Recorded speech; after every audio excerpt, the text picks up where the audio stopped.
Assalamualaikum. Bertemu lagi di channel ini bersama Kang Dagol. Kita lanjutkan dongeng Raka Sukma. Masih di season yang pertama, di episode ke-72. Di episode sebelumnya, dongeng menceritakan tentang suatu kejadian di rumahnya Ki Sodagar, di mana Ki Sodagar sampai muntah darah, kemudian ditolong oleh Raka Sukma. Apa kejadian apa yang selanjutnya akan terjadi? Maka sadayana cara ketan.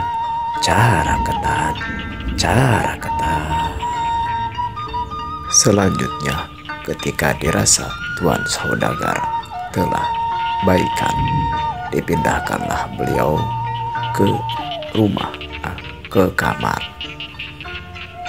pribadi beliau yang tetap saja selalu diikuti oleh istrinya yang tidak ingin jauh untuk menjaga suaminya.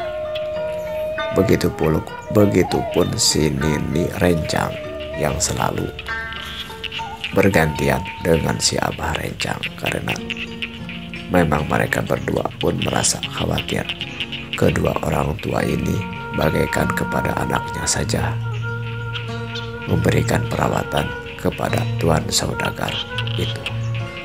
Selanjutnya, beberapa saat kemudian datanglah Mang Kalong. Mang Kalong benar saja membawa seorang laki-laki agak tua yang biasa di tempat tersebut disebut Bapak Dukun atau Mbah Dukun. Mbah Dukun ini yang suka menolong ketika ada seseorang yang terkena sesuatu yang biasanya dianggap tidak wajar, karena pada waktu itu masih kental suasana mistisnya ketika ada orang yang muntah darah atau terkena suatu penyakit yang tidak dimengerti oleh akal sehat mereka, maka akan dihubung-hubungkanlah dengan sesuatu yang gaib-gaib. Begitupun pada waktu itu, si Mbah Dukun kemudian meminta segelas air dan juga paru puyan atau tempat untuk membakar kemenyan. Disulutlah kemenyan sampai di ruangan kamar, sampai ke tengah rumah atau ruang tengah. Tercium bau kemenyan tersebut. Sudah jelas tadi kata Raka itu terkena racun. Kenapa bawa dukun-dukun seperti itu? Bukankah sudah jelas itu mungkin keracunan? Ya kan Raka? Ya benar juga sih Kang. Mas Naryo, cuman orang-orang di sini kan lebih bisa mengerti adanya hal-hal yang seperti itu. Jadi apalagi ya pengetahuan mereka mungkin agak kurang. Tapi apakah Mas Naryo sendiri bisa ngerti gitu, bisa percaya sama saya? Apakah dengan yang saya katakan bahwa Tuan Saudagar ini memang terkena racun, bukan guna-guna ataupun santet ataupun merajat ataupun apa ya sebagainya? Kalau Mas sendiri itu setengah-setengah juga sih, karena yang Mas tahu ada tetangga Mas gitu. Kata istrinya sih sehabis dari kebun itu dia langsung muntah-muntah, bukan muntah-muntah Mas, tapi muntah-muntah meren itu. Ya itu muntah-muntah, gitu aja dah. Jadi dia ternyata sampai meninggal itu. Kenapa tidak curiga misalnya terkena racun dan lain sebagainya, Mas? Tak tahu dah. Yang jelas itu penyakitnya tidak jelas, dan juga muntah-muntah yang tak bisa diberikan obat ataupun ya langsung sampai meninggal itu. Benar-benar darah itu. malam itu langsung dia meninggal di malam itu juga. Ya sudah jelas semua orang berpikirnya dia kena santet ataupun berjit ataupun bapaknya itu punya hubungan dengan ilmu gaib itu. Ya memang Mas tidak bisa dipungkiri ada yang namanya ilmu berjit, ilmu apa namanya ya santet gitu. Tapi kita pun kalau dalam bahasa Sunda disebutnya kudu asak sasar Mas. Segala sesuatu harus diteliti lebih lanjut. Jangan hanya mengenalkan cenah dan ecek katanya dan katanya dari siapa. Kita harus meneliti dulu apakah benar itu karena warjit ataupun karena santet atau lain sebagainya. Dan boleh juga seperti kecurigaan saya mah itu terkena racun karena dari ciri-cirinya memang seperti itu Mas. Udah, gimana aja yang penting Tuhan sertakan sekarang sudah baik kan? Ya benar itu Mas. Tidak berapa lama Raga Sukma dan Mas Naryo berbincang-bincang. Kemudian datanglah si Ambu Encang Teak. Raga, itu Nini lagi cuci piring tadi di balong. Belum selesai sepertinya. Dilihat saja dulu kalau bisa diselesaikan. Kalau ya udah segera kesini lagi. Kamu terima kasih ya. Sepertinya pertolongan kamu yang sudah menolong Tuan Saudagar. Ya tidak apa-apa nih. Ya udah saya pergi ke belakang dulu ya nih ya. Ya tolong ya Naryo, kamu jangan kemana-mana. Kamu jangan jauh-jauh. Nanti Ambu mungkin ada keperluan kepada kamu. Ya silakan aja Ambu. Ya sudah kalau begitu Ambu ke dalam lagi. Ambu masih khawatir Tuan Saudagar terjadi apa-apa. Ya udah Bu, nggak apa-apa. Saya nunggu di sini. Itu si Raka biarin aja dia apa namanya itu ke belakang dulu. Ya sudah tuh Raga ya. Mohon maaf nih ya Raga ya. Ya tidak apa-apa Bu. Sesampainya di belakang rumah, Raga Sukma langsung ke kolam. Kemudian sebagaimana kebiasaan pada waktu itu, kolam tempat mencuci biasanya ada sebuah pancuran dan di bawahnya ada kolam ikan. Ketika melihat kolam ikan tersebut, terlihat ikan-ikannya seperti pada akan mati. Terlihat ikan-ikan masnya melayaban, melayaban itu ya. Ya seperti akan mati karena ada sesuatu. Raga Sukma memandang ikan-ikan tersebut setelah dia selesai mencuci piring dan membereskannya. Diperhatikannya dengan seksama. Apakah ikan itu terkena penyakit atau karena airnya yang tidak sirkulasinya tidak baik, ataukah ada sesuatu yang lain? Terlihat di ujung lain kolam tersebut ada juga pancuran yang lain ataupun tempat mencuci piring yang lainnya yang bertepatan dengan dapur pribadi daripada rumahnya Ki Saudagar, karena memang satu sisi digunakan oleh Ki Saudagar, jadi dapur Ki Saudagar sama dapur Nini Rencang ini berhubungan. Jadi ada dua tempat mencuci piring. Kemudian mendekatlah Raga Sukma ke pancelingan ataupun WC ya, pancuran yang berdekatan di belakang rumahnya Ki Saudagar. Terlihat seorang perempuan yang lain yang juga sepertinya setelah selesai mencuci perabotan makan di waktu itu.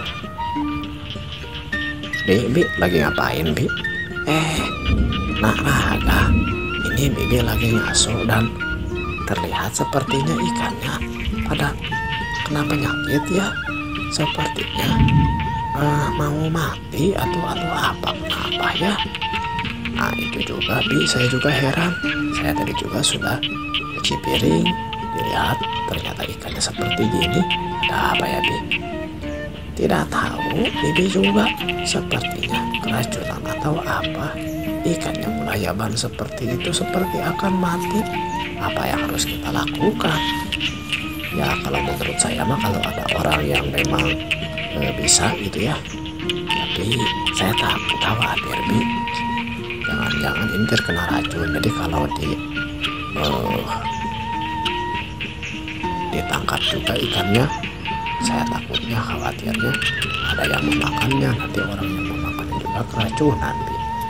Takutnya terkena racun.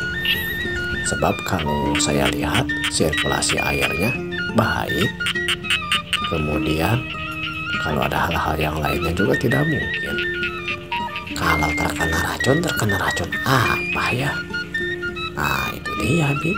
Tapi saya curiga Bi, mungkin Tuan Saudagar ada minum, ada yang meracun Bi.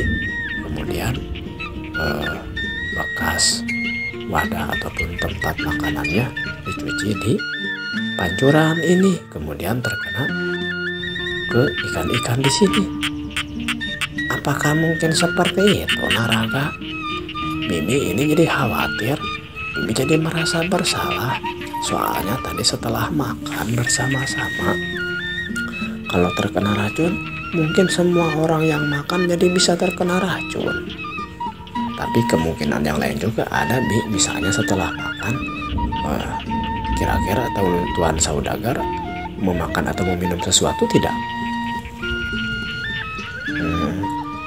Yang Bibi tahu ketika Tuan Saudagar setelah makan tadi itu dia meminum kopi.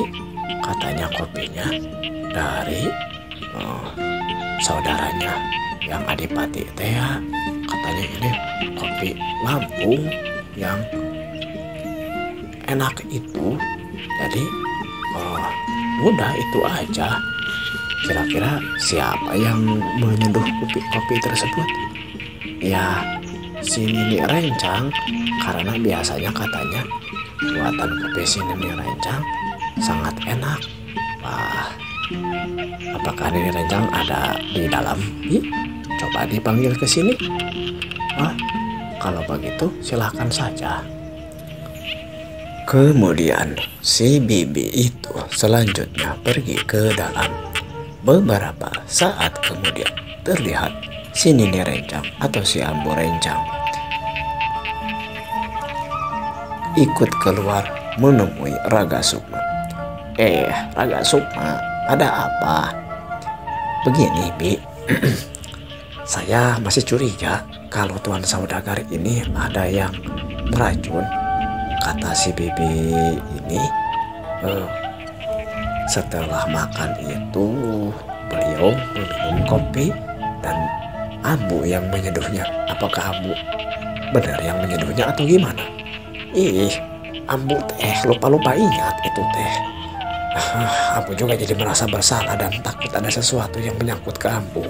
Tapi yang Ambu tahu ketika Ambu mau menyeduh kopi, ada seseorang yang sudah menyerahkan kopi tersebut. Katanya untuk Tuan Saudagar. Kata Ambu teh, ini sudah dikasih gula belum? Kata orang tersebut, belum dikasih gula karena biasanya kopi buatan Bibi yang enak untuk Ki Saudagar. Jadi kopinya sudah diseduh, gulanya belum dituangkan ya. Bibi Ambu hanya memasangkan gulanya, sedangkan kopinya diseduhnya oleh orang lain. Kemudian diberikanlah kepada Tuan Saudagar dan memang tidak beberapa lama setelah Tuan Saudagar meminum kopi tersebut, langsung terjadi hal seperti tadi itu, dia muntah-muntah sampai ke muntah darah. Kira-kira Bibi tahu siapa yang menyeduhkan kopinya sebelum tadi diberikan gula oleh Bibi, oleh Ambu? Karena nari gitu ya Ambu teh, karena si itu anaknya Ki Saudagar nangis pengen sama Bibi, sedangkan sama Ambu, sedangkan Ambu harus diminta untuk Ki Saudagar untuk menyeduhkan kopinya. Bibi pikir harus dulu cai, kemudian menuangkan dulu kopi. Ternyata ada seseorang yang sudah menyeduhkan kopinya. Katanya sudah disuruh sama istrinya Tuan Saudagar, dan biarkan jangan dulu menggunakan gula, karena yang enak memberikan gula takarannya yang baik itu ya ambu itu. Siapa? Saya curiga orang yang menyeduhkan kopi tersebut telah menuangkan racun ambu. Jadi ambu jadi takut ini. Udah gini Bu, karena kalau memang ini sampai terungkap dengan tidak asak-sasar, bahasanya tidak diteliti lagi, nanti akan menyangkut kepada ambu juga, si Bibi juga Kak. Pokoknya yang menyiapkan makanan untuk Tuan Saudagar. Saya khawatirnya orang yang tidak bersalah kemudian jadi malah disalahkan. Tapi walaupun demikian, ambu dan Bibi harus lebih berhati-hati lagi. Kalau ada orang yang masuk ke rumah tapi tidak kenal, ya udah aja suruh keluar aja. Kemudian apa yang diberikan jangan sampai diberikan lagi pada Tuan Saudagar. Jadi kalau kopinya seperti tadi, jangan sampai diberikan. Jadi lebih baik dinyuh lagi lah yang lain, takutnya diracun lagi. Saya masih curiga ini Tuan Saudagar diracun karena racunnya sangat kuat. Kemudian ketika diberikan ramuan oleh saya tadi, sudah bisa dilihat kan tadi ada perkembangannya lebih baik Tuan Saudagar ini. Tapi kata si Madukun mah ini kena warjit ataupun kena santet. Ya itu mah pendapat yang lain lah kalau menurut saya mah. Tapi kecurigaan hal-hal yang seperti ini pun harus kita waspadai ambu.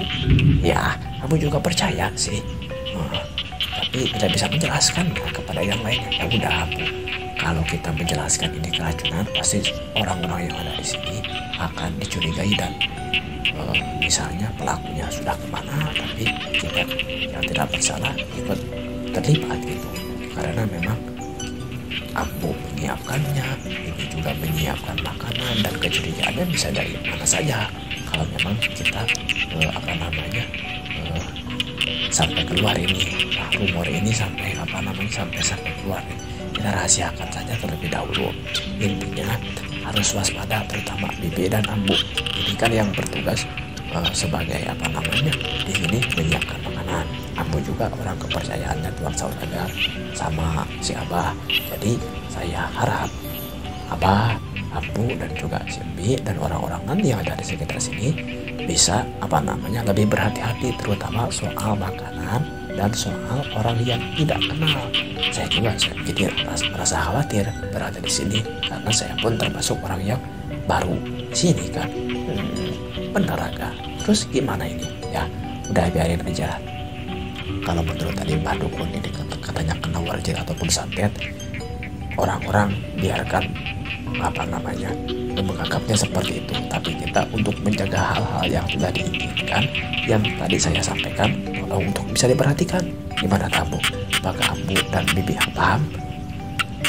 Kedua perempuan tua tersebut, yaitu si Ambu Rencang dan juga si Bibi Rencang, mengangguk dengan pelan sambil menatap-natap kedua wanita tua tersebut. Paham namun masih ragu dengan apa yang disampaikan oleh Raga Sukma. Walaupun demikian, si Abah Rencang dan juga Ki Bujang diberitahu karena si Abah Rencang dan Ki Bujang ini adalah orang yang selalu menjaga rumah Ki Saudagar tersebut. Ketika mendengar berita dari Raga Sukma, si Abah Rencang dan si Mamang Bujang kemudian memanggil Raga Sukma, diajak untuk ke rumah Selanjutnya si Abah rencang untuk menegaskan dan membicarakan kecurigaannya Raga Sukma. Sementara itu Tuan Saudagar ditemani oleh si Nini Rencang dan istrinya. Begitupun juga ada di sana Mang Kalong dan juga Mas Naryo tetap berada di rumahnya Ki Saudagar untuk menjaga hal-hal yang tidak diinginkan dan juga sambil menjaga Ki Saudagar yang memang belum pulih dan sepertinya akan memerlukan waktu yang lama. Begini Raga, Abah dengar kata si Nini, kamu mencurigai ada sesuatu yang berkhianat kepada Tuan Saudagar dengan cara diracun. Tapi kamu juga masih ragu. Dan kalau memang hal ini sampai diungkapkan atau dibicarakan kepada salah orang, ini akan menyebabkan juga istilahnya ada orang yang melempar batu dan sembunyi tangan. Dan kita yang berada di sini yang selanjutnya akan ketempuhan untuk meong. Artinya yang akan menanggung resikonya. Karena yang menyiapkan makanan otomatis istrinya Mang Bujang, yaitu Bicici. Dan tentu saja yang menyeduhkan kopi adalah si Nini. Walaupun sebelumnya si Nini tidak kenal, katanya karena saking banyak orang di rumahnya Ki Saudagar yang ikut menyiapkan hal-hal untuk pesta Tuan Adipati. Jadi dalam keadaan ribuan seperti ini wajar saja kalau ada banyak orang baru atau orang yang kurang kenal atau kita tidak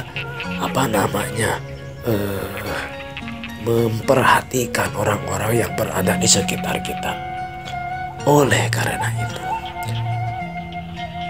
Abah sebagai yang bertanggung jawab di sini sesepuh untuk keamanan di rumahnya Tuan Saudagar dan juga si Mang Bujang ini sebagai ketua keamanan di sini. Jadi ingin tahu apa sebenarnya pendapat kamu Raga tentang kejadian yang terjadi kepada Tuan Saudagar ini. Ya seperti itu Abah. Ini mohon maaf ini karena saya makan.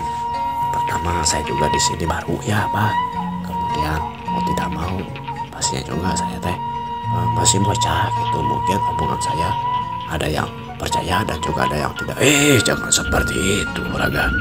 Kalau bagi Abah mah apalagi sudah kebuktian tadi, sudah terbukti kamu bisa meredakan penyakitnya Tuan Saudagar.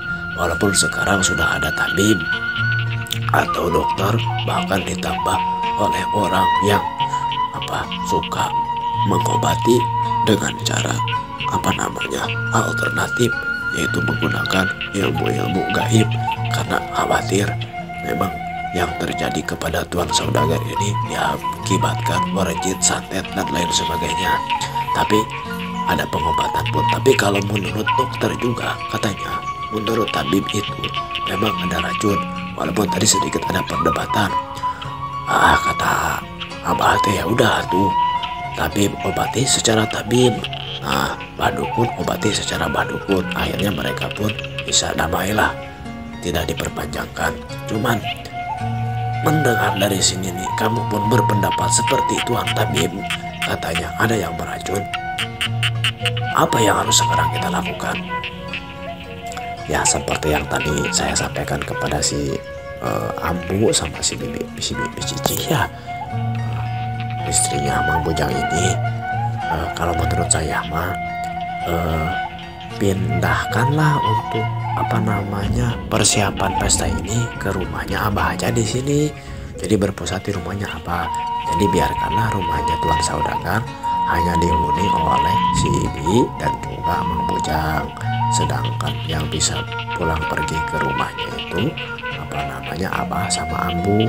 Jadi Abah sama Ambu selain menjaga Tuan Saudagar, mempersiapkan juga hal-hal yang memang di sini dipersiapkan.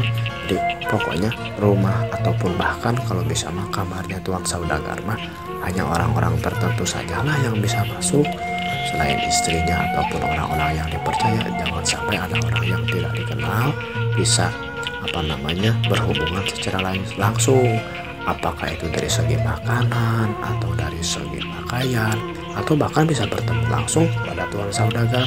Saya takutnya tuan saudagar ini ada yang mau mengkhianati atau mau mencelakakan, dan saya pun masih berpikir penyebabnya apa, karena yang saya tahu tuan saudagar ini orangnya yang tak baik gitu. Ya benar.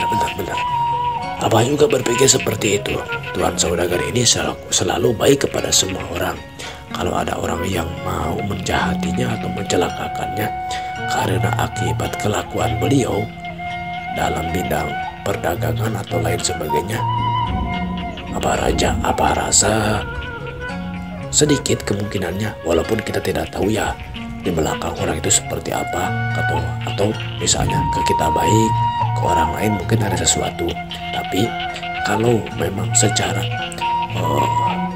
garis besar gitulah ya, kepada tuan saudagar ini tidak akan ada orang yang mau mencelakakan. Justru malah banyak orang ini yang setelah mendengar ini mau berbondong-bondong, mau menjenguk wabawe ya nggak boleh gitu, karena takut mengganggu kesehatan. Malahan mah istilahnya orang-orang yang mau mengobati seperti tabib ataupun dukun itu emang orang yang sudah dikenal, karena takutnya ada orang yang mau mendolimi karena tidak berhasil, mau mengulanginya lagi. Nah seperti itu Pak, hati-hati saja. Ini Abah Bujang nih dari segi keamanan dan juga dari segi kebutuhan, berarti Abah rencang ini harus berhati-hati. Iya benar. Tapi kecurigaan kamu harus bisa memastikan ini. Jangan sampai juga terjadi hal-hal yang tidak diharapkan, karena Abah yakin kamu ini sepertinya memiliki sesuatu pengetahuan tentang masalah keamanan. Bagaimana Mang Bujang? Apakah pemikiran Abah ini, pendapat Abah ini sependapat juga dengan Mang Bujang? Kalau menurut saya memang juga seperti itu. Saya paham betul lah. Saya tahu memang walaupun Naraga ini orang barulah di daerah kita. Saya dengar juga ini dari si Abah Warung dan si Emak Warung, Naraga ini katanya baru datang ke tempat, ke kota kita. Jadi ya maksudnya ke kota Sunda Kelapa ini. Jadi kalau hal ini diceritakan akan menimbulkan kecurigaan juga. Jadi intinya seperti ini. Kalau menurut saya, pendapat Naraga ini perlu diteliti lagi, karena takutnya nanti ada orang yang malah justru mencurigai Naraga, karena Naraga ini orang baru baik di kota maupun di rumah ini. Walaupun demikian, karena kita sudah melihat apa yang disampaikan Naraga ini, dan juga ketika menolong tuan saudagar ini sangat, ya boleh dibilang Naraga ini sepertinya memiliki keahlian di bidang pengobatan dan lain sebagainya. Tapi tidak menutup kemungkinan juga kalau ada orang yang memanfaatkan Naraga ini sebagai orang yang baru, kemudian nanti dicurigai. Tapi saya juga berharap Naraga ini bisa ikut menjaga keamanan di sini. Jadi jangan sampai misalnya Naraga ini kalau belum selesai urusan masalah pernikahan ini pesta di sini gitu ya, mempersiapkan pesta, Naraga ini jangan dulu dipulangkan lah. Jadi bisa ikut membantu keamanan di sini, karena ada hal-hal yang kalau seperti fisik, kalau ada orang perampok atau pencuri, si Kalong mungkin bisa membantu. Tapi untuk hal-hal yang sifatnya demit seperti ini, perlu ada orang yang punya keahlian khusus. Dan Abah dan Mamang saat itu Naraga ini juga memiliki keahlian tersebut. Bagaimana? Saya dalam hal ini saya juga sependapat lah dengan Abah, hanya saja menguatkan diusahakan Naraga ini jangan sampai pulang dulu. Bila perlu saya nanti minta izin lah ke si abah warung sama si emak warung bahwa Naraga ini mau sewa dulu lah untuk penjaga di rumahnya Ki Saudagar ini. Ya benar. Apa juga setuju. Nah, bagaimana Naraga? Apakah Naraga juga bersedia? Kalau saya mah bersedia saja, bah, karena saya juga khawatir ini akan terjadi kejadian-kejadian yang membahayakan di selanjutnya. Ya udah, kalau begitu mah ini sudah jelas. Pokoknya intinya kita harus lebih berhati-hati.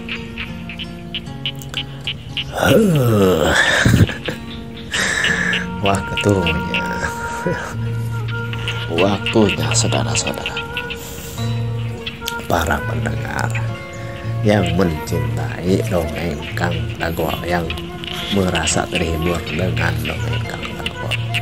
Dongeng Kang Dagol ini dongeng Sunda ya, tapi dengan menggunakan bahasa Indonesia, karena bukan tidak ingin kamu mulai bahasa Sunda, hanya saja ada keunikan dari dongeng Sunda yang diceritakan oleh pendongeng legend sebelumnya, tapi mungkin tidak tidak dimengerti oleh orang-orang yang lain yang belum paham bahasa Sunda. Jadi Kang Dagol membawanya dalam bahasa Indonesia, namun tetap dalam suasana pakemnya orang-orang Sunda.